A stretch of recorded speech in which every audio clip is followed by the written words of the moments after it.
Yeah. Y'all know what time it is. Welcome back to the AndParlay Podcast, presented to you by Basehead, sponsored by Wrong Way. I am your host, Michael Alln. Welcome back to the crib. Yeah, it's time to parlay. You know what's up. As you can tell, I'm out and about. Right now, I'm in the beautiful city of Seattle. Really appreciate being out here, mixing, mastering, doing my 1-2, getting into what I get into, you know what I'm saying? But look, we got a lot of dope topics to talk about this week. It's been some crazy stuff going on, and I'm going to touch on as much of it as I can. But before I even get into any of that, I want to tell you, thank you so much to all my subscribers. I truly, truly, truly appreciate you. It's a slow drip, but it's a drip nonetheless. And so if you took out the time to come chill with me in this audio/video experience called a podcast, I'm telling you, man, I really, really appreciate it, right? Every view, if you clicked on this video and you're viewing this video, thank you so much. It takes a lot to do this. And so just for you taking your time out to have this exchange with me, it means the world. And I don't believe I took the time out yet to tell you I appreciate you. So thank you very much to every subscriber, every viewer. I don't care if it's the long form or the short form, the shorts, XYZ. If you're viewing this on TikTok, Facebook, anywhere in the world, thank you so much for being here with me. I truly appreciate it. You could be doing anything else, but instead you're here with the AndParlay Podcast. And by the way, this is the only place where you can politic, pop shit, and parlay. So let's make sure we do it. Look, it's been some stuff going on in this media world. But before we jump off into the bullshit, because we got to talk about the bullshit. It's a lot of this bullshit going on, so we're going to pop some shit about that. But before we do that, we have to give a big shout out to Miss Nikki Giovanni. Rest well, Queen. We just recently lost the Queen here on this existence, but she has now become an ancestor. Thank you so much, Nikki, for all your contributions. For those of you who don't know who Miss Nikki Giovanni is, she was a poet, a writer, a teacher, an activist. Probably one of her most notable intellectual sparring matches took place with the great Mr. James Baldwin, when they had this exchange talking about, hey, listen, lie to me like you lied to them down at the job. You know what I'm saying? Why I got to deal with the worst of you? You know what I'm saying? And they get the best of you. You grin in his face, but when I come home, I get the brunt of it. I get chills. I'm literally getting chills right now, just remembering this exchange and the power in that exchange, having these two prolific Black speakers speaking on behalf of us, and we're hearing the dialogue between them two, and her words were so profound, and she didn't stop there. I mean, she went on to do great things. I'm talking 1985, the Women's Hall of Fame, Ohio Women's Hall of Fame, my birthplace, by the way. What up, 216? You already know how we do the land in here. So she was the Hall of Fame Outstanding Woman of Tennessee. She was Tennessee's writer. She received the Tennessee's Writer Award in 1994. She got a NAACP award for her love poems in 1998. And she also was invited to the White House in 1998, which, for someone as outspoken about our issues, that was a big deal to have her there. And we appreciate her being a representation for us there. In 1999, she was voted Ohio's favorite author of poetry. 2004, she was nominated for the Best Spoken Word Grammy in the 46th Annual Grammy Awards for her Nikki Giovanni's poetry collection. Some of her most famous poems is Ego Tripping, Knoxville, Tennessee, Nikki Rosa, All Eyes on You, Black Judgment, My House, Cotton Candy on a Rainy Day. I mean, the list can go on and on and on about her contributions. She also was a professor at Virginia Tech. Thank you, Miss Nikki Giovanni, for being a great representation for us, for focusing your poetry and your writing on love. I believe the most powerful thing in this entire world is love, and is nothing greater. I don't care what you're doing. There's nothing greater. And so for you to be the representative of love, not only just love itself, but Black love, and standing up for us and being a great representation to us, we are so honored to have had you here in this existence with us. And we are even more grateful that you are now our ancestor and you watch over us. And we pray that your legacy continues through us, through our artwork, through your family. Our condolences go out to your family. It's never easy to lose someone in this existence. And so we just want to say, man, we love you. Thank you so much. A big AndParlay love to Miss Nikki Giovanni. Man, bruh, it's crazy because it's a changing of the guard happening, y'all. It's a changing of the guard happening. We're losing a lot of prolific speakers, authors, people who have contributed to the culture, activists. And the biggest question is not necessarily about losing them, because we understand that time is it is not kind. All right, it's not going to wait for nobody. So everybody has their time. The question is, who's taking the baton? Who's taking the baton right now? And there's a lot of names in the rafters, but we really need to see more. And hopefully the legacy of Miss Nikki Giovanni and Quincy Jones and all these other prolific people that we have had continue to pass on to us, man. So again, big salute to Miss Nikki Giovanni and her whole family. Thoughts and prayers. Thank you. Just thank you. All right. Now look, the best part of it is me taking the opportunity to make sure I address Miss Nikki Giovanni. So I want to put a period on that, because now we got to move on to the part where we pop shit. You know, we got to get into it. I'm not sure if you guys heard. Matter of fact, I know you guys heard, because last part I spoke about it. Kendrick Lamar dropped GNX. On GNX, he had a line.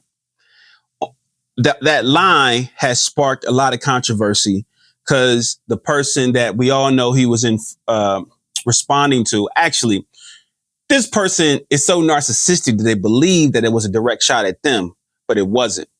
Sometimes people don't know when we talking to our people, because they're so engulfed in themselves that they think everything we speak about has to be about them.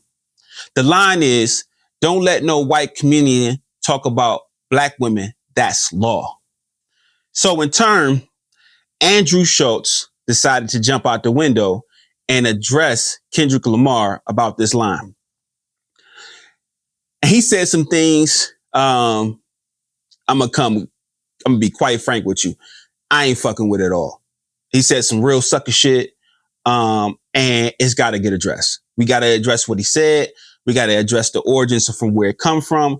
We got to talk about the depths and the totality of even feeling that brazen to say the things that he said. So where this comes from is, don't let no white comedian talk about no Black woman. That's law. That comes from, there was a interview that Andrew Schultz did with two Black guys out of the UK who go by Shits and Gigs. Shits and Gigs was on the Flagrant podcast that Andrew Schultz has, and they were asked a question. And I'm going to just play you. Well, first of all, the question that they were asked, matter of fact, I'm going to do that. I'm going to play you the joke, and then we're going to backtrack a bit. Check this out. See, a guy who's had a Black girlfriend, all of a sudden he's got buzz cut, like clean shape up, glows up, bro. Yeah, I like that. Glows the fuck up. They shave their hair because they start losing it. Because they're so stressed being around this Black girl complaining about shit all the fucking time. That's why they gotta shave their hair. Nah, bro. White guys with Black girlfriends, they grow a beard because there's more cushion when they get slapped the fuck out of. That's hilarious. I think the Black girlfriend effect. It might be a protective instinct, bro. You think? Protective. Yeah. Do you guys? Have you ever had Black girlfriends? Yeah. Have you ever had white girls? Yeah. Oh, wow. Okay. What's your favorite?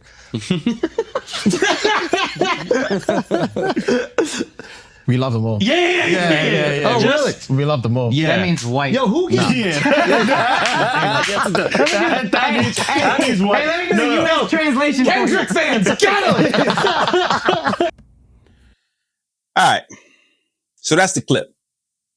The premise of the clip is Tissin Giggs was talking about when white boys get with black girls, they have a black girl effect. The basic black girl effect is they basically level up. Their whole style changes, their conversation, they swag, they get the different haircut.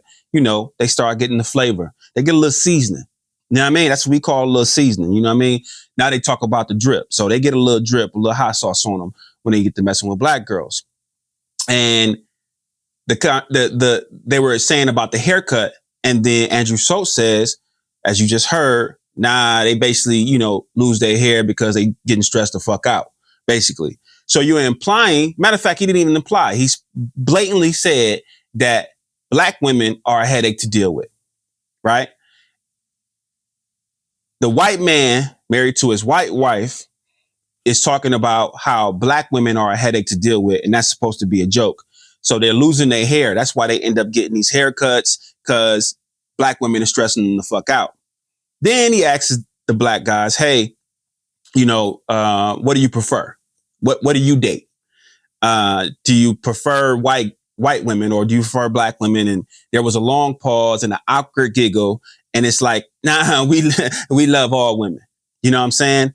And you hear the other host say something to the effect that, oh, that means they prefer white women. And so this was supposed to be a joke. Let me give you a little backstory on my opinions on Andrew Schultz. Let me be clear in telling you that I'm not speaking from this guy as somebody who just came across him because these topics hit the internet and all of a sudden now he's on my radar. So I decided to have a conversation about him. Wrong. So I was an early listener to the Brilliant Idiots podcast with Charlamagne and Andrew Schultz. And I would tune in every episode because I thought the guy had a little bit of humor to him. I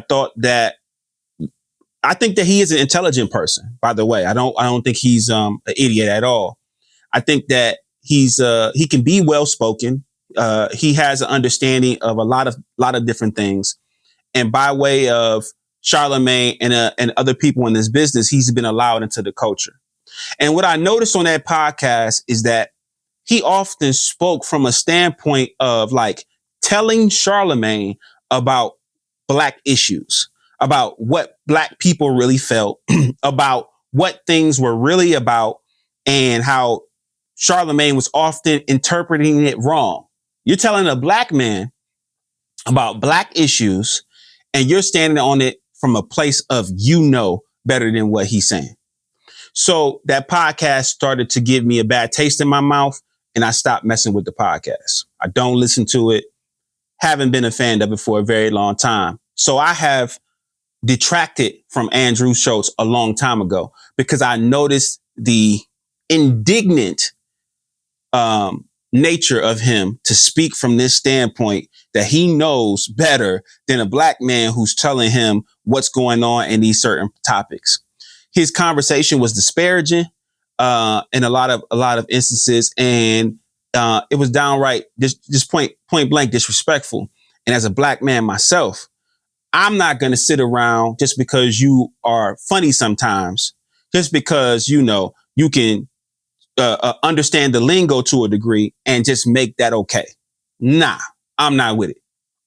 So I understand a comedian is a comedian, but what makes a joke great is the truth, the hint of truth and understanding in the joke.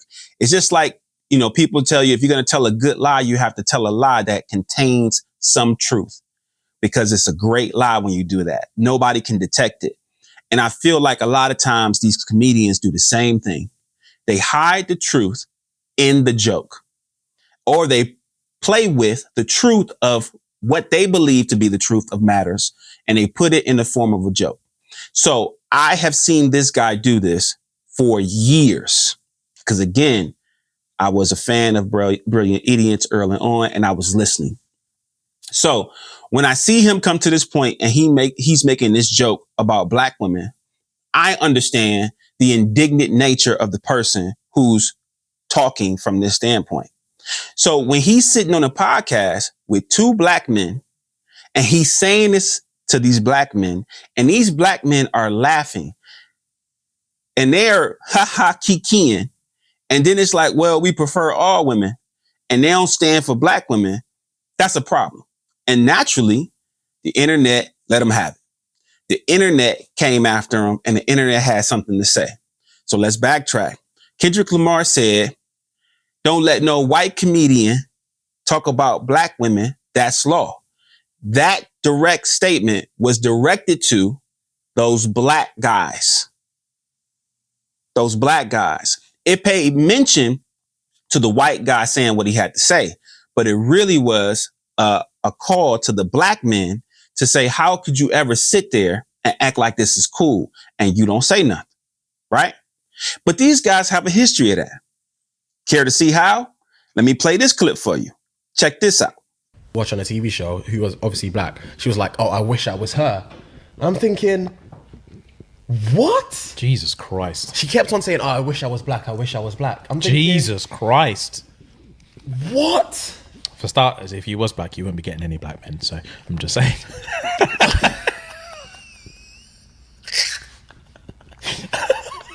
That's such a bold statement to say. I wish I was black. I wish I was black. Like, yes. What's going on in your life? What? Do you know what I mean? You're white, fam. You're white. You're winning, fam. To interrupt. What is it with? It sounds like I'm hating on black girls. I'm actually not.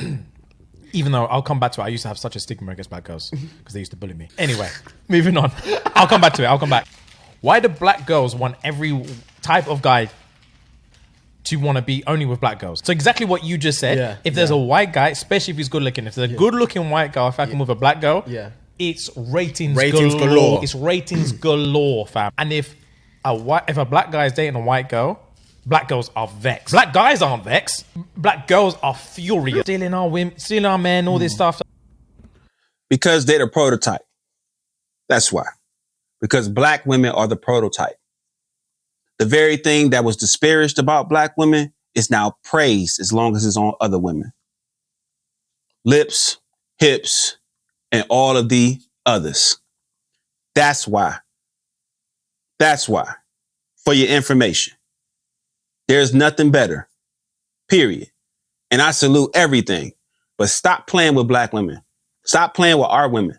Stop trying to undercut them and talk about them like they ain't who they is. We the trendsetters. Period, point blank. We control culture. We influence culture. Cool is us. And black women are included in that.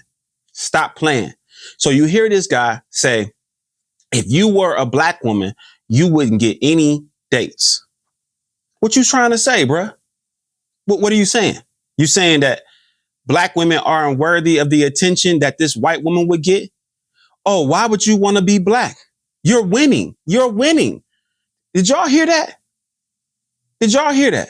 Now listen, I'm not against any race of anything of any woman.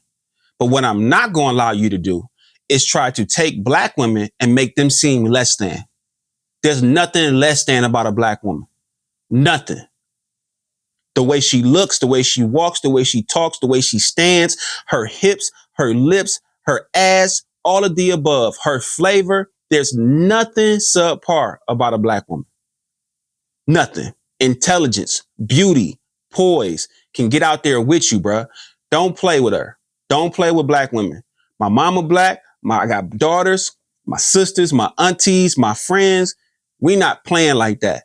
And to have black men sit on a public forum where they have a following and sit and say things like this, bro, is extremely, extremely lame as fuck. You guys are lame as fuck, period. So when you get on a podcast with Andrew Schultz and he makes this joke, we see now why you were fucking laughing, why it was hilarious. But what they do, you know what they did, right? They went and issued an apology. Let me see. Let me see. Do I have it? Where is it? Let's see. They went and issued an apology, right? They copping pleas. We didn't mean to. That wasn't what we meant to do. Can't seem to find the apology right now.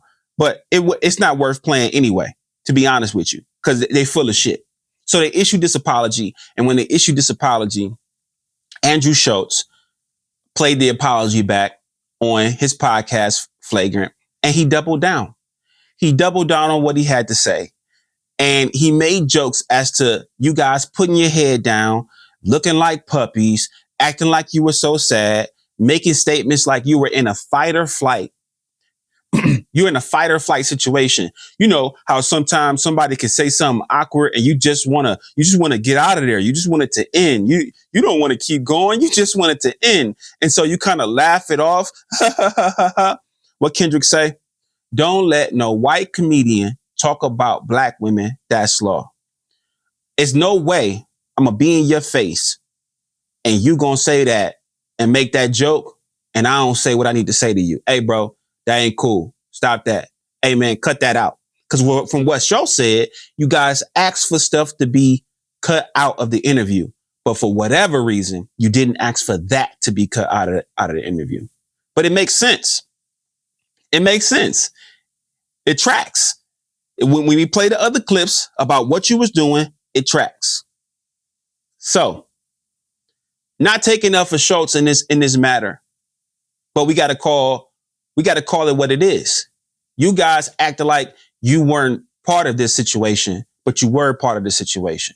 And so one of the things that Schultz said was, Kendrick Lamar fans, get him. Well, I wonder why he would make that call. I wonder why he would say, hey, Kendrick Lamar fans, get him. Well, because if you know Kendrick Lamar, you know he stand on business. He stand on business about us, right? So by standing on business about us, you're going to call a person, especially one of the most popular people in the limelight, who you know stand on business, right? So he stood on business. Quick little, don't let no white comedian talk about black women. That's law. And I keep repeating that because that's law. Period. But here we go. Following this, what does Andrew Schultz do? Andrew Schultz decide to clout chase, take the opportunity to address Kendrick Lamar on his Flagrant podcast. So I want to play you guys what he had to say. And I'm going to go through and we're going to stop and talk about a few of these things that he had to say. Check this out. There's a pretty big thing going on. Huh? Yeah, between Kendrick Lamar. Laws were written. Laws were written. Laws were written. I don't like him pretending he doesn't know what the fuck's going on with his little milk mustache. It's just been pissing me off. So let me add some context real quick. If you guys haven't seen this clip, there is Andrew Schultz. There is his co-host, which is an Indian guy. There's another white guy. And then there's a black guy sitting on the couch. So I just want to set the scene for you in case you haven't seen this, right? Okay. Was it on there? Now listen, guys, we gotta take this seriously. Yeah. Listen, rappers are telling comedians we need to be more respectful to women. So we gotta sit back and reflect. Yeah. Do you know what I mean? They're the most pious group. Listen, nobody has respected women more. Through art. Yes. Than rappers. Okay? Absolutely. So I completely understand how a rapper could look at a comedian telling a joke and be like, yo, y'all need to switch that shit up. Yeah. How dare y'all keep saying your wives are annoying? Be more like us and, bitches ain't nothing but hoes and tricks. I beat my bitch with a stick. What?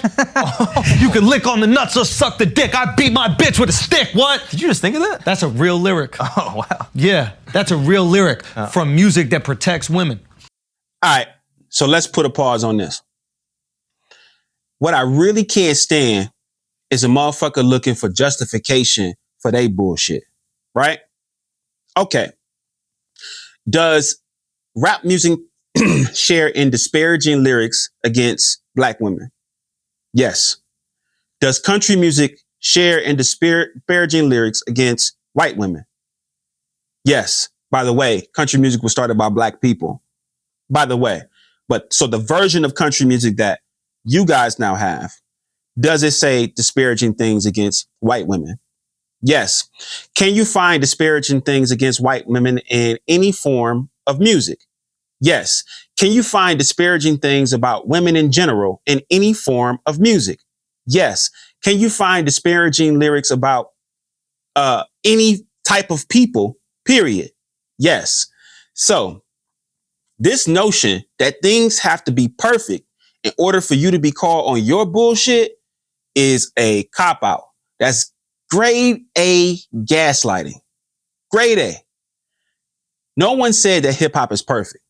But what we are saying is you don't get the fucking privilege to talk crazy about our women just because you feel like you can hide behind these type of justifications to do so.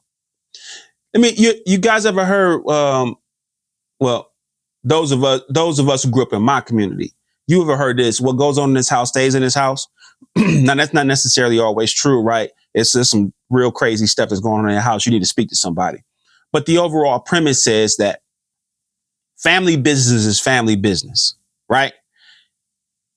From your premise, I have to be in perfect standing with my little sister to tell you that you can't call her a bitch. No, me and my little sister don't have to get along perfectly for me to tell you that you're not about to call her out her name.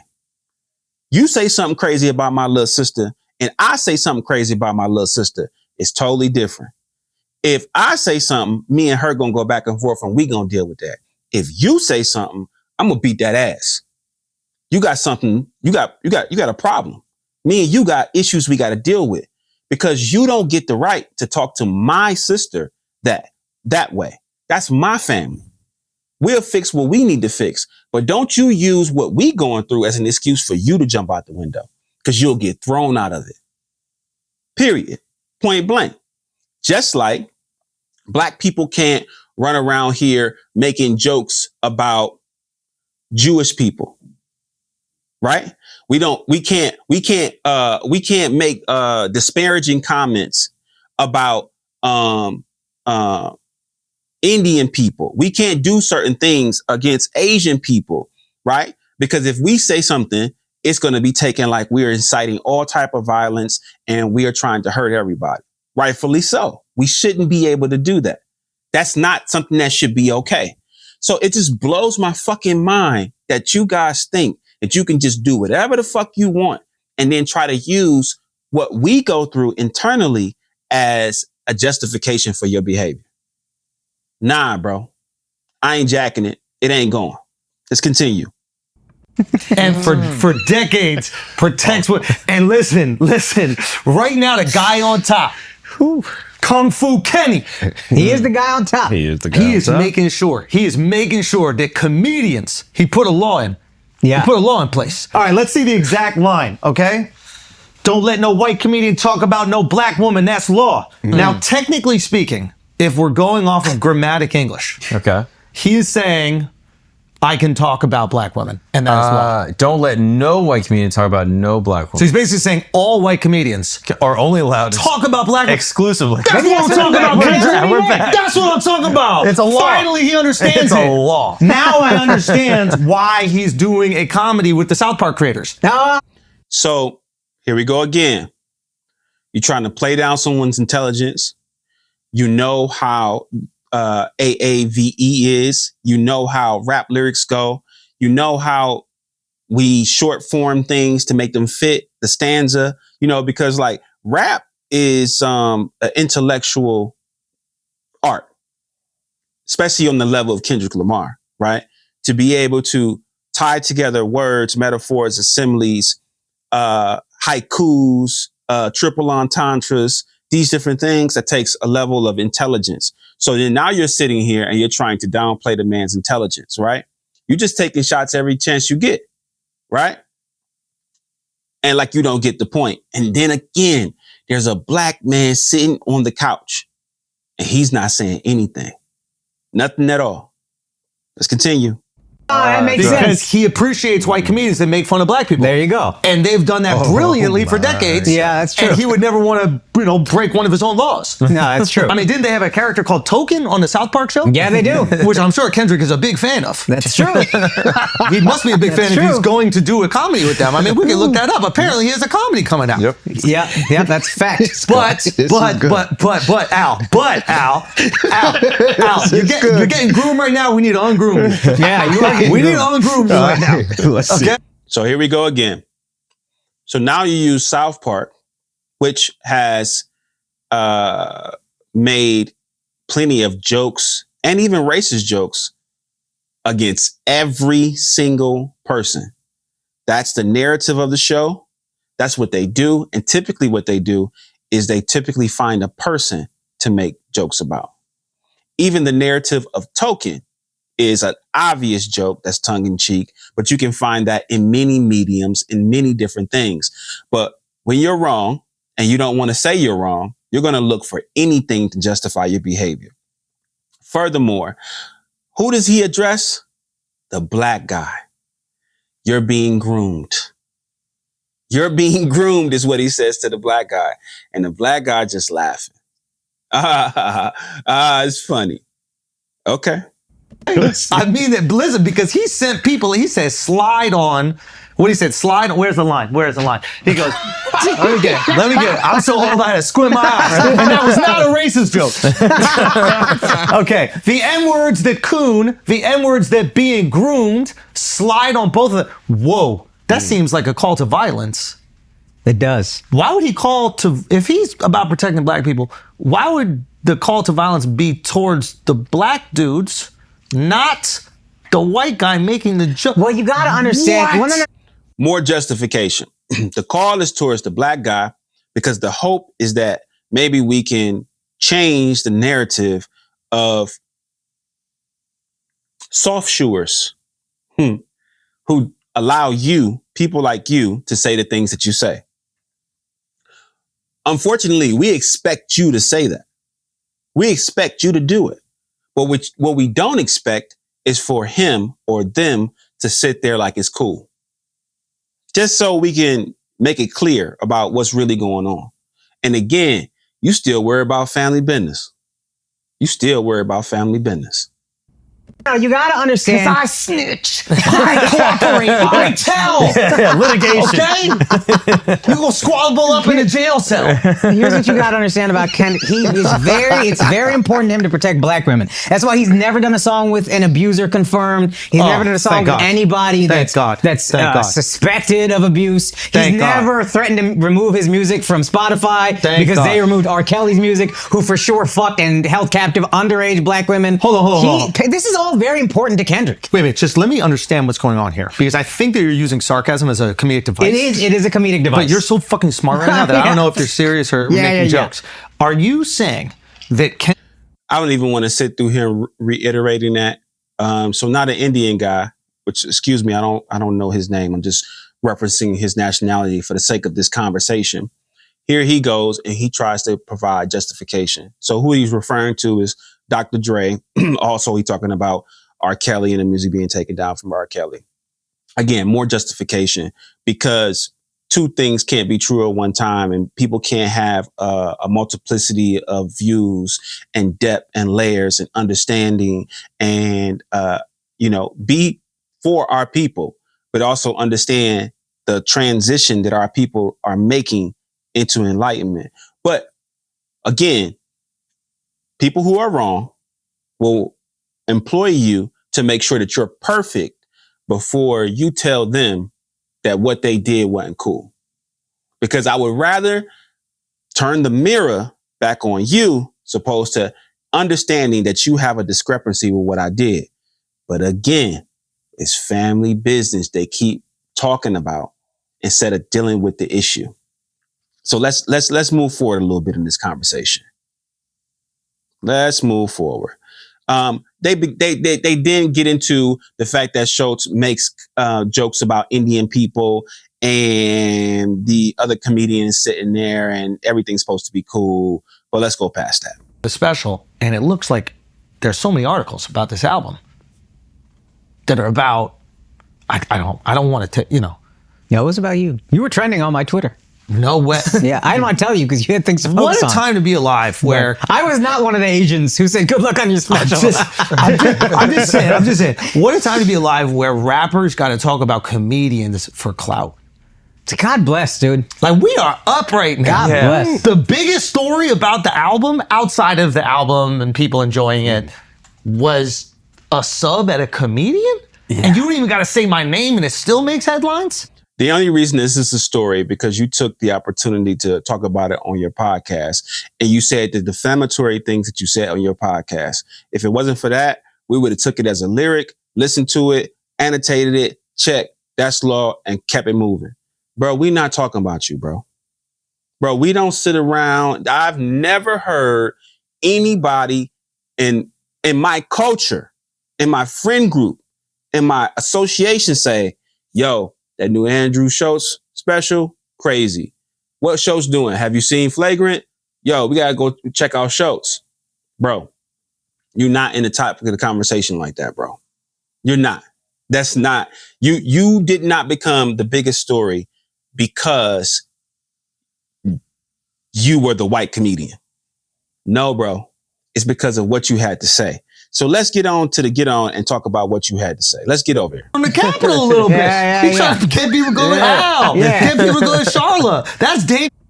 And the only thing that he could do Let's go back. Get people going to Charlotte. That's dangerous rhetoric out there. It really is, woke Kendrick, you know? Stand back, stand by. Stand back and stand by. He's not even saying that. He's saying get up in that ass. Yeah.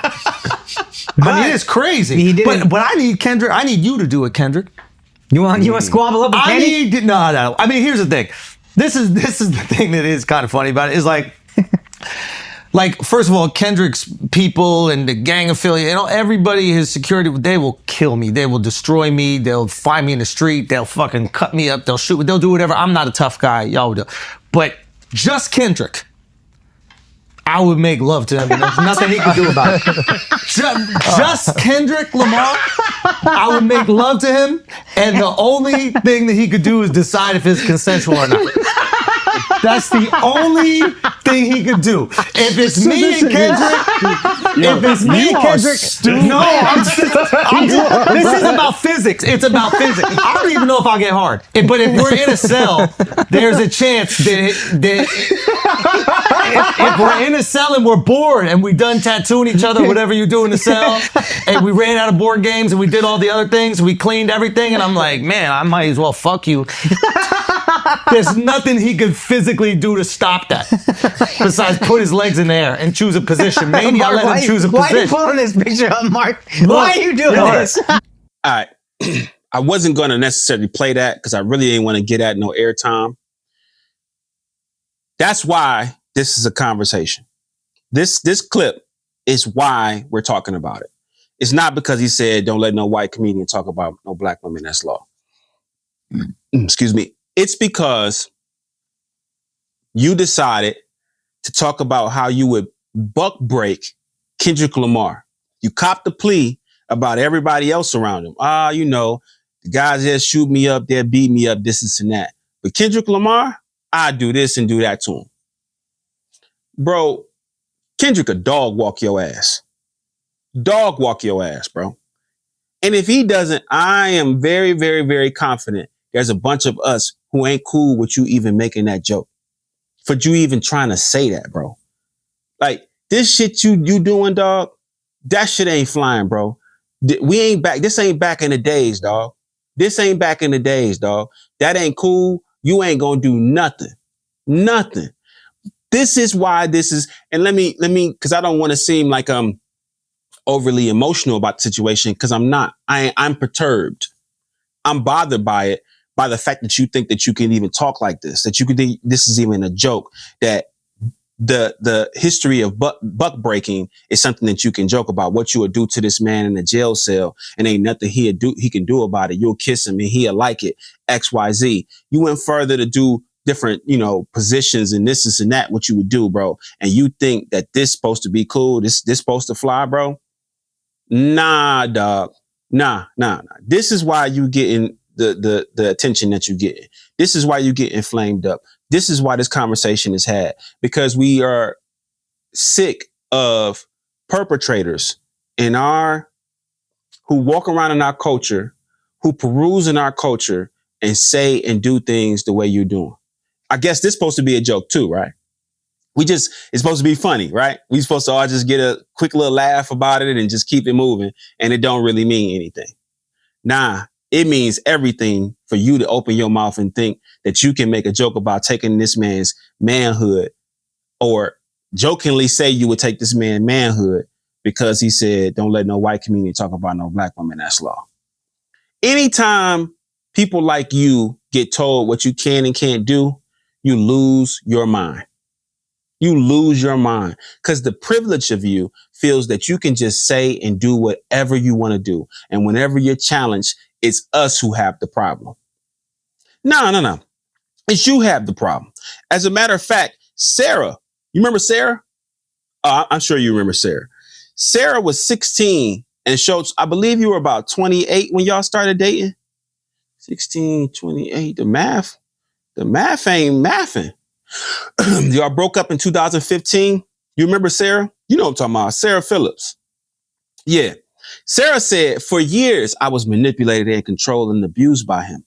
The verbal abuse was constant. I was isolated from my friends. And if I wore makeup that he thought was too much, he'd wipe it off my face in public. He'd force me to change before leaving the house if he thought my outfit would get too much attention. Once, after being sick for weeks without explanation, I found out he had been using my toothbrush to clean the bottom of his shoes. To this day, I can't make sense of that kind of sickness. So what you said, that is no way that black men, these rappers who have been saying these disparaging things about black women for years, should be able to stand up on this soapbox and tell you what you can't say. But you got this history? You see what I'm saying? You see how ironic that is, bro? You see how crazy that is? That you think that you can talk about our women and say these things that you saying with your history, the way you cut? Nah, bro. You don't get to say that. You don't get to pass judgment. Apologize to Sarah. Apologize to Sarah. But before you, matter of fact, apologize to Sarah first and then apologize to black women. Then apologize to black people. Period. I get it. Comedians are supposed to be able to say whatever they want. Matter of fact, let me get off you for a second. Matter of fact, that's my problem. Yes, comedians should have the liberty to make jokes, and they're supposed to provide laughter. They're supposed to ease the tension of life and things that go on in life. I agree with that. And no subject necessarily should be off limit. No people should be off limit, but you should have decorum. You should have coof, right? Because let Dave Chappelle say something, everybody in the world want Dave Chappelle canceled. But we've seen plenty of Bill Maher's. We've seen plenty of Andrew Schultz. We've seen plenty of you guys just skate through life. As a matter of fact, we've seen you get richer. The more inflammatory you are, the more disrespectful you are, the more brazen you are, it seems to be the more successful you become. But the opposite happens for us. So stop it.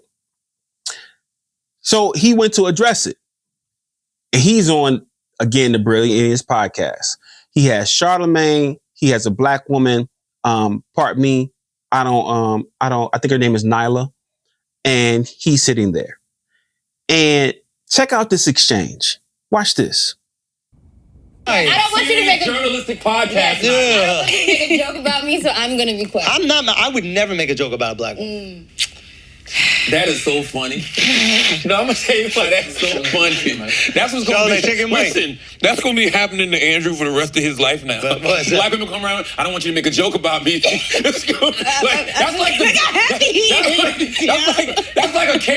Karenish. It is Karenish. Yes, Kung Fu Karen is definitely a real person now. Don't make a joke about me, Andrew. If you're a black woman, I don't want you to make a joke about me. But she's not the Karen. The Karen is the person calling it out. Nah, I don't think it's. Bro, stop it. If you were with your group, you called him out first. I wasn't talking about that Kendrick. Yes, you He's standing up for his were. fans. Stop. I was talking about Guys Kendrick watching Perkins. you He's lie. standing up for his fans. You called him out first. I don't think Kendrick does this line if you don't say his name in this viral clip. Yes. Wait a minute, let me think about that. So you think it got to him? So you think he watches Flagrant? Do you think he's a fan? When he saw that clip. And do you think he was hurt that one of his favorite comedians said something about his fans? Kendrick does have a great sense of humor. That is a fact. Does he? No, he does. He has a great sense of humor. How so? That's why he's doing the show with the creators of South Park. No, they have a great sense of humor. No, that's why he hired them. He has a great sense of humor. Listen, You don't know much about Kendrick. Listen, the guy who Euphoria is hilarious. the guy who Euphoria does is hilarious. Not Like Us is hilarious. These are funny ass records. What he said with the sexy red line. What is it? When I see you with sexy red, I think you see two bad bitches. That's funny. I think you got real competition. You might pop an ass with him. Like he's a funny guy. when I see you with sexy, What is it, I got the braids? two bad bitches. Oh, What is it, the braids? About Yes. Drake? Yeah, I don't know if it's that funny. That Yo, shit shut funny. up. Yo, pedophilia is funny to y'all? Yo, shut up. Let's talk about that though. This is a good place to be. This is a good place This to is be. a good place to be. Where's right? Kendrick? Because we're having a I conversation. want to put him on my shoulders for this conversation. None of us Walk him believe around. what we're saying, but let's talk about it. Just put him right, hoist him up real quick. We know. So there we go. You're on a show with two black people, a black woman, and yourself, and Charlamagne. And the black woman says, I'm not going to say nothing about you because I don't want you to make a joke about me. Y'all don't see how and a piece to the sister, don't disrespect, don't disrespect to you. But y'all don't see the problem in this. Y'all don't see how this is an issue. I'm not going to say nothing about you because I don't want you to make a joke about me. What she should have been saying is, I'm going to say what the fuck I want to say, and I dare you to make a joke about me. I dare you to pop off. You're going to get this word. If you're brazen enough to say something, you should be brazen enough to deal with what comes with it. But instead, what we do is we get pacification from Charlamagne. And bro, I can't say I'm disappointed in Charlamagne because I've continued to see this. You know what I'm saying? Even when he dealt with the sister Monique had to tell him about herself. You know, you that brother in Django. you the one who brought her to the, you know what I'm saying? Like she had to let him know. So how do you have the Black Effect network and you don't stand on business for black people? And I'm not telling you that you got to be a tyrant. I'm not telling you that you have to not have any sensibilities, any understanding. I'm not saying that we have to move completely militant, but I'm saying that there has to be standards. There has to be rules. There has to be protocol. There has to be this is okay and this ain't okay. Because whenever we offend other groups, they stand on business. They shutting the cannon down. He had to come out and apologize. We've seen this happen time and time again. Kyrie felt the heat. Everybody has a line in the sand.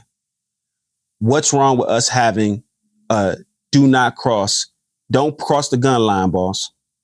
Don't come across the gun line. Because if you do, there's going to be ramifications for it. Now, again, I referenced Kyrie, I referenced Nick Cannon, and these things that happened to them were not violent acts that happened to them. So before anybody says that I'm perpetuating anything to have harm to anyone, that's not what I'm saying. Because I know I have to make it clear for simple-minded people. I understand. I know. Everybody's looking for a reason and a way. So let me be clear. I'm not asking anyone to evoke any harm on someone. Physical harm. What I am saying is there has to be standards. There has to be protocol. There has to be a no-fly zone on certain topics and behaviors when it comes to us. We have to find ways to make people understand that they can't play with us like that. And the sad part is that we look for people like Charlamagne who have platforms such as the Black Effect Network to be the pillars of that, to be one of the pillars of that understanding. And for whatever reason, they just choose not to be. So as you can hear in the clip, here goes Schultz again. Oh, I mean, I guess I guess he's funny. He don't really tell no jokes to me. He's just not funny. How a not funny motherfucker telling somebody else they ain't funny? The shit you've been saying ain't funny, bro. You got some hit or miss. I can't play you like that. You got some little pockets of funny, but you ain't on the Rushmore to be talking like that. Like, you not like that. Right? So then using your logic, we can start to say, hey man, if you're not selling out, if you're not matching Dave Chappelle in shows and ticket sales and hard ticket sales, then you can't really talk like you funny like that. You ain't not really funny like that. You ain't hit the metrics, right? Because we can't say anything about what you're saying because hip hop has derogatory messaging in it. So we can't say you can't talk about black women. So, hey, you can't say he's not funny because technically if we comparing you to Dave Chappelle, you ain't funny. You ain't shit. Right? No? Yes? Oh, okay. So let's go to the next clip. Let me show you one more. Did he invoke any violence on a white man? Taylor said he's not a black man. He can only say nigga. But Charlamagne said that. He said, don't let no white comedian talk about no black woman. That's law. I know Alex Media worked for them. Yo, but I love how you running from this smoke, Charlie. You know he talking about you too, but you running. You is running scared, boy. Why would he be talking about me? Well, I wasn't on the couch with him and the two guys that stood up Jesse Smollett. You've been next to this guy for over 10 years. That was good. I like how you made it very clear that you were not on. Hey, Charlamagne, I don't think. Here's my thing. I agree that if you're a comedian, you have I don't want to say license because that's not the right word, but you have the license to make jokes about any and everybody. Since when do we police comedians? And by the way, if you don't like the jokes, you have every right to say it. You can rap about it, you can protest about it, you can be offended, you can tweet about it, you can do all of that shit. If Andrew was a person who only was constantly making jokes about one group of people, it would be different. Yeah, exactly. And don't get me wrong, there are people who call themselves comedians that oftentimes use it as a smokescreen to just say some really fucked up, dumb, shitty jokes that are probably racist or hateful. Yeah. And that sucks, and that's just bad comedy. But if you're being honest, like if we're all sitting here being honest, and anybody even online that knows anything about me is being honest, you don't believe that. You're equal opportunist. Exactly. It's like you've seen me make fun of everybody, and not only do I make fun of everybody, I'm going to your house to do it. Do you know what I mean? Like when I made what do they don't believe about you? What's that? What are you saying? Like they don't believe what? Did I have sex with Kendrick if he wants that? Shut the fuck up. No, he's gonna get sexed up. Hey, if because what he's doing is he's flirting. He's doing, it's called what is it? What are those pickup guys? Say it again because I don't want to say it on this podcast. Negging. Okay, yeah. And it's like he's trying to like insult me to make me attracted to him. It's like, yo, it's working and you might get it. Why do you think he's You gay? might get it. You might get it, pumpkin. Why you might get it, pumpkin. Why are you I think trying? two things can be true at the same time. You guys are all entitled to say what you want in regards to being offended or liking. But you got to deal with the consequences. But you got to deal with the consequences, which is it turns me on. So that's just what it's gonna be. Is what it's gonna be. This is why you shouldn't joke with white comedians. No, don't joke with Andrew. What type of shit they gonna do? It's Andrew. I don't think it's all white comedians. It's really just Andrew. It's really all comedians. They're gonna make a joke out of anything. But that's their job. That's their exactly. Like how you upset about them doing their job? I'm not upset. He's not upset. He wasn't talking about me. He wasn't talking about me. Well, he didn't say your name back. He was definitely talking about you. Because I've never heard about any of this shit till the moment. This motherfucker. I didn't hear about any of it. I didn't even, when I heard the song, I didn't even You think came in Andrew. and said, play my song. They told me today. I'm worried about my special that we taped. Bruh. The pandering, the cop out. So man, you ain't hear about none of this. You ain't hear about none of it until y'all shot that episode of Brilliant Idiots. You gonna sit there and let this man continue to double down on this buck breaking type of rhetoric that he's saying? Like it's supposed to be funny. The black woman sitting there didn't even get like grossed out. It wasn't no cringy. What we talking about, bro? And again, I knew beforehand there was going to be well, if anybody really knows me, you know that that's not the way I feel, because some people try to hide behind the jokes and put their own little racist spin on it, and that's not me. That's why I opened this conversation up, providing backstory. I have been listening to you for a long time, bro. You speak with the arrogance and an indignant nature that you can tell Black people what they cannot do, how they're supposed to be thinking, what it's really about, what it ain't. This premise, this narrative, this rhetoric from these Black women jokes, or even this Kendrick Lamar, or these grandstanding ideas that you have about Black people shouldn't be able, or rappers shouldn't be able to tell you about this unless they do this at X, Y, Z. This has been a narrative that you have held on for years. This ain't new, bro. This ain't new, dog. So what you saying is you're trying to cop a plea for a person that you don't happen to be. You are the opposite of what you're saying. You are that person who tries to hide behind jokes and say things that you really feel and try to put them in a joke form and then cry wolf when somebody got something to say about it. And Charlamagne's sitting there saying, you got to be able to deal with it if you put it out. I respect that statement. But then to follow that statement up with, that's why you can't joke with white guys. That's why you can't say this type of stuff with white guys when he starts talking about what he physically, this sexual act that he gonna do to Kendrick Lamar. That's your response? That's your response, bro? And then, but let me show you what happens, right? Let me show you what happens when you jump out the window and decide that you're gonna just say anything about anybody. Watch this. Some of the Kendrick stans have been posting shit like telling me they're gonna take out my family on like pictures of my child, my daughter. God. You surprised by this? This is the nature of the game. Yeah, social media. Yeah, social media. It's like, but he says that line. He says that line. His parent, his friend, some of his fans. The majority of his fans don't do anything. The majority of his fans are just like, they like hip hop. They think he's a great musician. But the most extreme ones, on a picture of my 8-month baby, are going, you better take security everywhere because I'm coming for your whole family. And this is like multiple. Crazy. So to me, that person, I don't blame Kendrick. We can't control what our fans do. But that person, I go, you're talking about my kid, man. Like, I have to screenshot you, know who you are, and if I ever see you, you can't play with it. Yeah, you can't play with it. No, I'm with you. 100%. Now,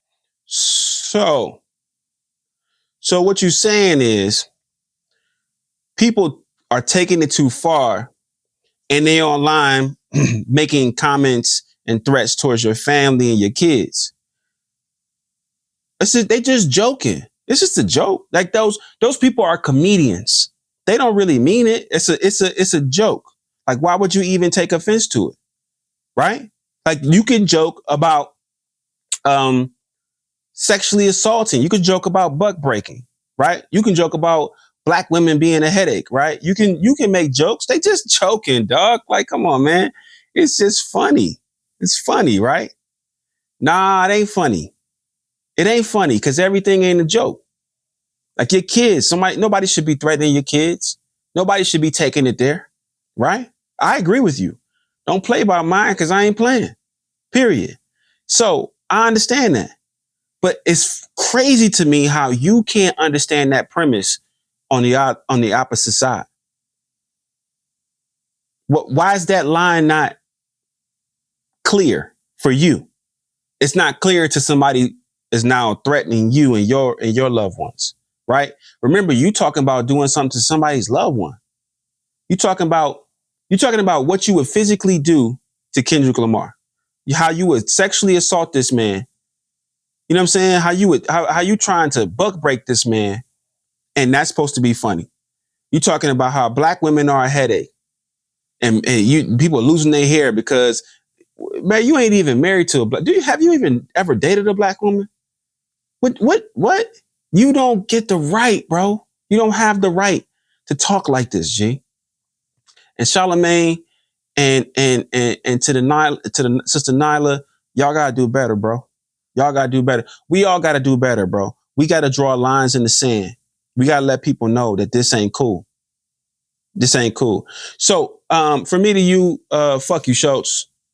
I ain't really with you. I stopped rocking with you a long time ago, G. I'm cool, bro.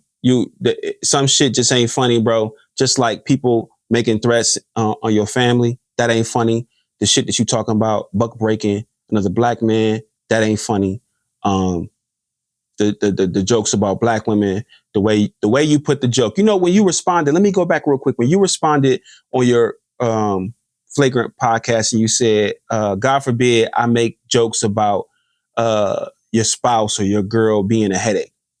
There's nothing wrong with jokes about that. That's funny, right? There's a way to make that a universal joke, and it could pertain to black women, white women, Indian. It wouldn't matter. That's funny.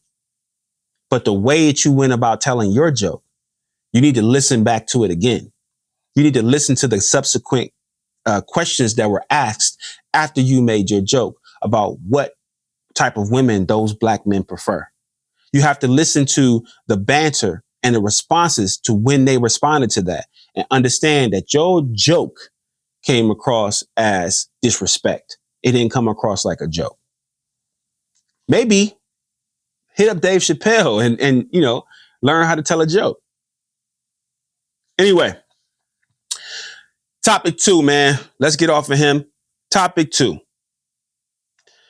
I came across this clip, and this ties into this.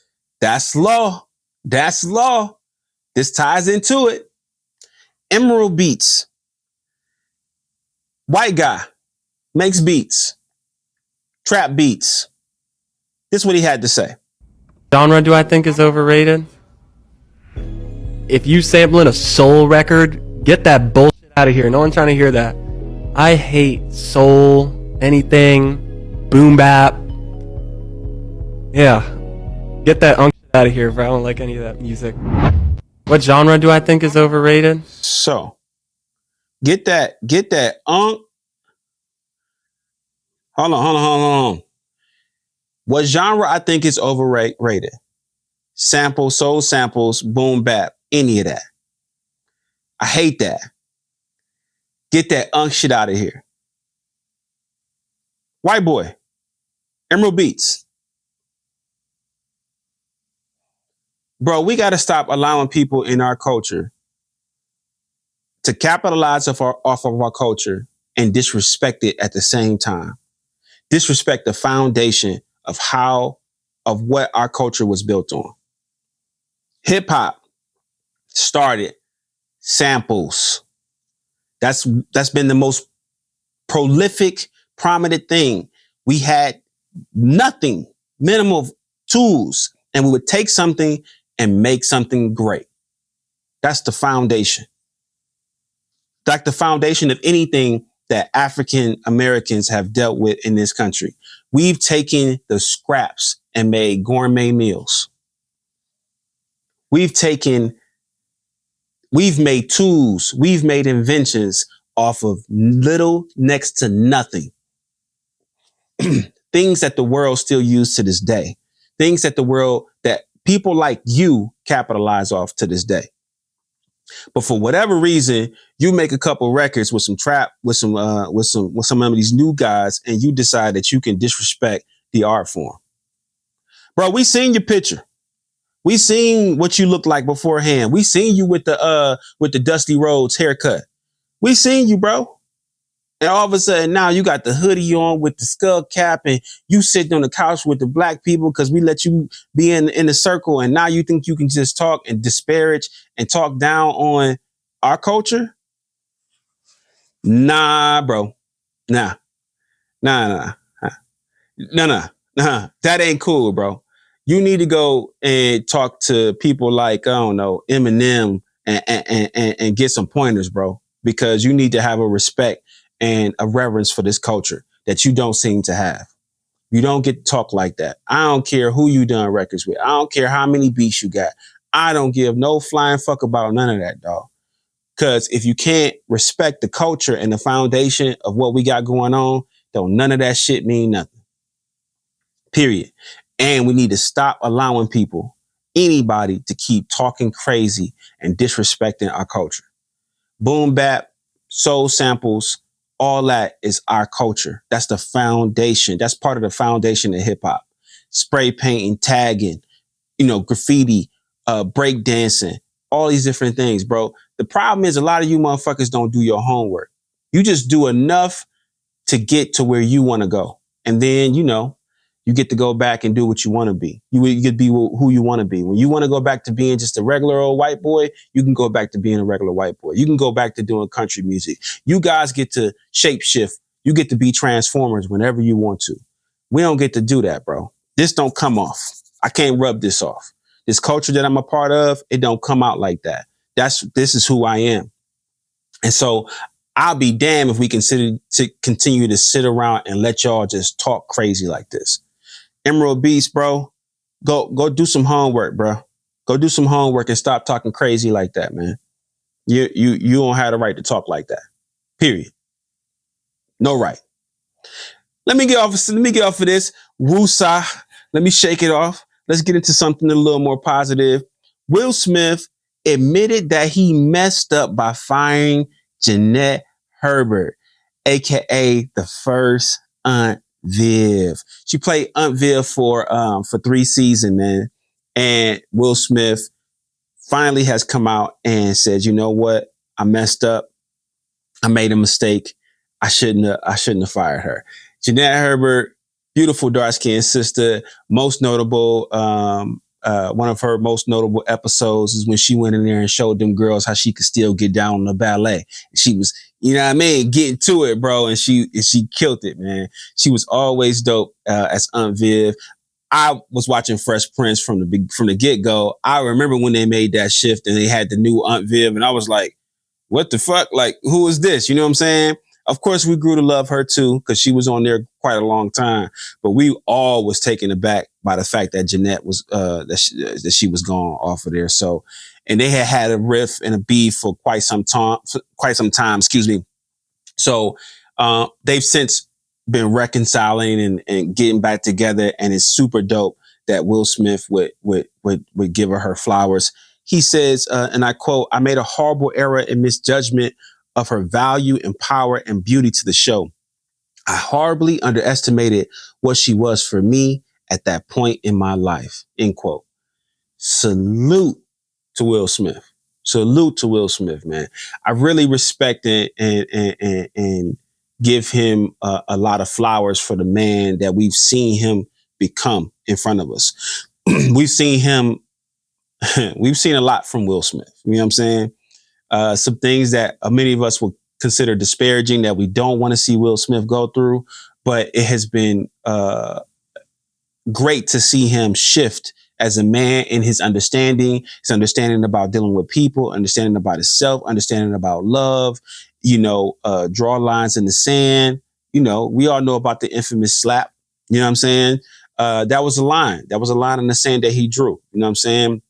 Whether warranted or not, I think I'm just speaking to the sensibility and the understanding and the self-understanding. And then coming back and saying, you know what? I should have had more control over myself. That's not the best representation of me, XYZ. We've seen him morph, and this apology and admittance that Janet didn't deserve that. Bravo. Bravo, Will, man. We appreciate you, brother. Thank you for that. In other news, Cat Williams has purchased some land in Alabama, and he's going to be opening his own movie studio. His quote: "It's just not fair to put all that pressure on Tyler Perry." Bruh, though true, that is a funny statement. This guy can't help being funny, man. He is amazing, bro. So Cat Williams purchased this land, and let's see. It was a former military base. It's located in Alabama, and let's get some more details about this. It's 20 acres. Excuse me. It's 20 acres. Also, he joins the ranks of like 50 Cent. 50 Cent bought a 985,000 square foot movie studio in Shreveport, LA. And it's super dope to see our Black elite start to break into Hollywood without having to go to Hollywood. It's a lot of land out here. It's a lot of opportunities, even with Tyler Perry, all the land he bought down in Atlanta. I mean, there's so many shows being shot down in Tyler Perry studios. It's amazing. So to have Cat Williams, one of those people who we consider one of the real ones, to be joining the fold, I am expecting great things to come out of this. Like I'm expecting, I don't see why he wouldn't, get with Donald Glover, have Donald Glover come over there and do some shows. Cause that man with the pen is crazy, right? Atlanta was a great show, and I'm sure he has a lot more, up his sleeve. So I'm expecting great things for Cat Williams. I'm super excited for him. I think this is a great move for us, and a great move for Cat Williams. So it's gonna be good things coming out of that, man. We monumental, bro. We making big moves, man. Big moves, bro. All right, in other news, Roy Jones Jr. said, hey, I'll fight Jake Paul. Check this out.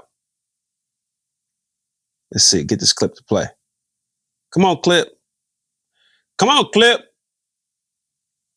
Let's see. Hold on.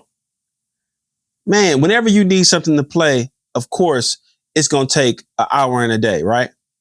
But basically, he talked about how he thought that Tyson didn't have the right legs.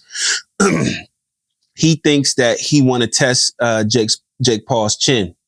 You know what I'm saying? He said his chin need a little testing, which y'all seen the episode. So for those of y'all who've been locked in, y'all seen the episode. I told y'all, remember when we had Shogun K? I told him it's going to be some people going to come out who want to check that chin, who want to really see what he about. Check this out. You watched Jake and Mike. You called the fight. I know you've been asked this question. It's been a few years since we saw you in that ring, Roy. Did that, I don't know, that cause any of an itch to get back in there and fight even one more time? But it makes you want to just go in there, at least just test Jake Paul's chin. He got a good punch. I know he capable of putting anybody out. But I don't think Mike checked his chin at all. So I wouldn't mind just having a shot to see could I get to his chin to test his chin. If he can take the shot, cool. Or if he can catch me before I get to his chin, cool. But I would definitely like a shot to get in there and shoot at his chin. I don't think Mike got the opportunity. Mike's legs just didn't look good to me from round one. I kept saying that, and people didn't understand what I was saying.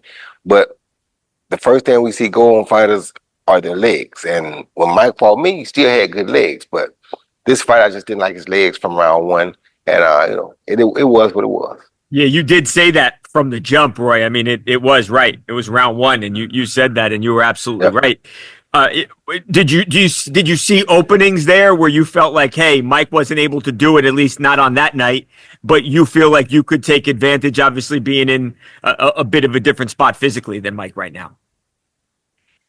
Yeah, I think I could take advantage, and still though, like even with Mike, it still was a risk because Jake's not a bad puncher. Jake has a really good right hand, can knock anybody out with a right hand. So it was a risk that you'd have to take. I don't think Mike was really trying to take a lot of risks because I didn't like how the legs looked either. So of course he knows the older we get, the tougher it is to take it. So I don't think he was willing to risk that. But me, nah, I got to go see.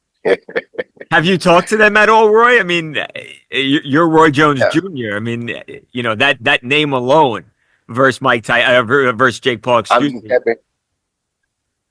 I'm just happy that they made the money that they made and that they got out, both of them healthy. Yeah. Nobody got truthfully seriously hurt. And I was cool with that. But for that kind of money, you have to hurt me because I'm coming. There it is. Roy Jones say, hey, you want to take me out, bro? He gonna have to really get on me because I'm coming for you. Ain't no, this ain't gonna be a walk in the park. You know what I'm saying? And we know a lot of people looked at the fight and we agree Mike's legs didn't look the greatest. I still think he threw the fight. But I would love to see, actually, Mike got hit up by a guy, I think rich guy in Saudi Arabia, said he'd give him $700 million to actually get in the ring again with Jake Paul and really knock him out. I'm hoping he take the money. You know what I'm saying? I think that if Jake Paul wanted to take this Roy Jones fight, we definitely see him get that chin tested as well. But I don't think it's going to happen. I think it's just good talk. I think it's just good interview. That clip came courtesy of TMZ Sports. So that's that on that. All right, everybody. You know what time it is. This part of the show is the part of the show where I scour the internet to find the dopest takes. It's called Take Two. This is where I find the dopest takes and we listen to them and I give you my take on their take. So we're going to keep everything in alignment with what's going on today. I'm not going to sugarcoat it. Let me jump into this Take Two for you. Check this out. Everyone should be able to say the N-word. Cool, fine. Watch how I use this logic and they can't beat it. Let's all use the N-word. So for every demographic, whether you're purple, Mexican, green, fucking Middle Eastern, no matter what you are, let's use all the slurs that people turn cool for every single one. No, you can't. Wait. Everyone wants to say again. All right, everybody get the pass. Now, every single other person, let's use their slur too as a joke, as to be funny, and like to use it in music and shit. Now, it's like, hold on, that's not cool though. That actually hurts our feelings. So what's the fucking difference? How can you defeat that logic? Now let's use everybody's slur. Let's use everybody's. Let's use everybody's then. Now let's use everybody's. Now it's like, well hold on, that's not the same. How? Because we made it okay acceptable for us to turn to something we want to say. No. Let's use everybody's shit now. Because everybody want to say what one group is saying, we just don't want y'all to say it. Everybody like, well, no, I want to say it. Well, let's use yours too. Because you don't want nobody to say yours. Oh, no, you can't say it. What's yours? Well, why? Why not? Oh, okay. Okay. That clip comes courtesy of T Banks on TikTok.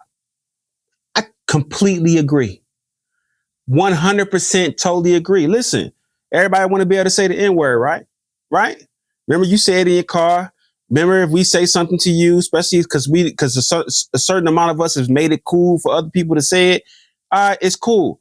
All right, let's go ahead and use everybody's derogatory terms and slurs made against their group of people. Let's make it all cool. Let's make it cool for everybody to say everything. And to his point, that ain't cool. Nobody's going for that.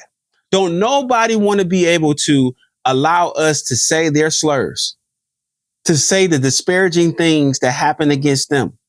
That ain't cool. But when it comes to black people, everybody want to be able to say the N-word. Now, listen, I don't say the N-word. I'm not saying I've never used it.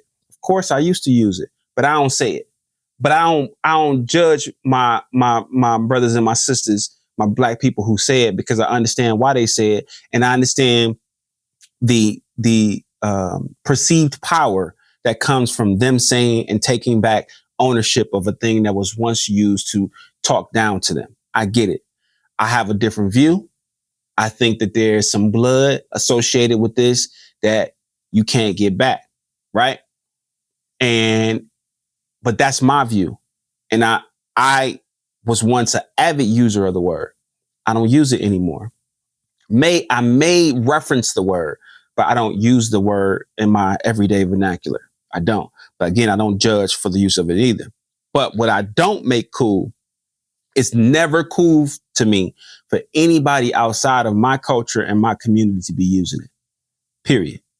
Just like it ain't cool to me for anybody inside of my culture and my community to be using disparaging slurs against other people. I've checked plenty of people around me. Hey, bro, that ain't cool. We don't rock with that. Nah, we ain't gonna say that. We ain't gonna da-da-da-da-da. And people might look at me crazy, but I don't do it. So if you guys want to be able to use it so freely, because I know it's in the music, it's on television, you got it here, you see it in YouTube videos, even in that TikTok video, my man was using it. Cool. If you want so badly to use it and it's okay, let's just make it okay for everybody to use everything. And until that happens, until you guys are ready to match that logic, pump your brakes. We ain't on it. We ain't with it. All right? All right. What a great take too. Now look, I usually end this with a dope put on. So my dope put on for this week is my homegirl, excuse me, my homegirl, Nastasia. Nastasia just dropped an amazing record called You First. I had the privilege of being a part of this record. I got a chance to produce the record. Not only that, I got a chance to direct and edit the visualizer for the record. And the record just dropped. And within the first day, 2 days of the record dropping, we hit 4 playlists, Apple Music playlists. It's going up. It's number 2 on our top songs already. It is a bop. It's called You First. And the premise about the record is sometimes you have a little hesitation because you've been through some stuff where people ain't necessarily recognizing your worth. It's just like, you know what? I know what I bring to the table. So how about you first? How about you show me what you got and I'll show you what I got. And we're going to keep rocking. It's going to be an even exchange of energy. Nastasia is a great, great artist, man. We met when I came to LA. My former production team, we was up in a studio session with the homeboy Mega. Salute to Mega Man. And Nastasia happened to be up in the session. She didn't know we were coming. We didn't know she was going to be there. She looking at us like, yo, who is these guys in my session? But she was cool about it. We just was like in the back in the cut. And we just sat back and chilled and just listened to the vibes. And her voice was amazing. And after the session was over, we just pulled up, started talking. We instantly caught a vibe and it was like, yo, you cool? Nah, you cool. And we've been cool ever since. We had the opportunity to write together, to work together. And she's definitely become family, man. So I just gotta, we fam, and I just gotta make sure I put you guys on, man. If you haven't had a chance, she has a project out called Trap or Die. Listen to that project. You will not regret it. It's super fire. And You First is from her upcoming project titled Girl, which again is fire. Listen, I done heard the records. I'm trying to tell you, I'm trying to put you on. Don't say I ain't put you on. I'm trying to put you on to some good music. I'm trying to put you on to some people who understand the foundation of this thing and is thorough in what they do. Know what I mean? Yes, Nastasia. N-S-A-T. Hold on. Look at that. I'm messing up. How am I going to mess up the spelling of it? You know why? Because she had to change the spelling of it. But it's N-S-A-T-I-S-A. Nastasia. Please check her out. You can find her on Instagram. You can find her on TikTok. You can find her on Apple Music. You can find her on everywhere that music is available. She's always doing shows. She was, man, she got plaques from overseas. She's got writing placements galore. I mean, listen, you've been put on. You're welcome. Nastasia, You First, upcoming project Girl, Trap or Die, tons of singles, vibes. Go catch a vibe. All right? Listen, this has been another successful episode of the AndParlay Podcast, presented to you by Basshead, sponsored by Wrong Way. I have been your host, Michael Alln.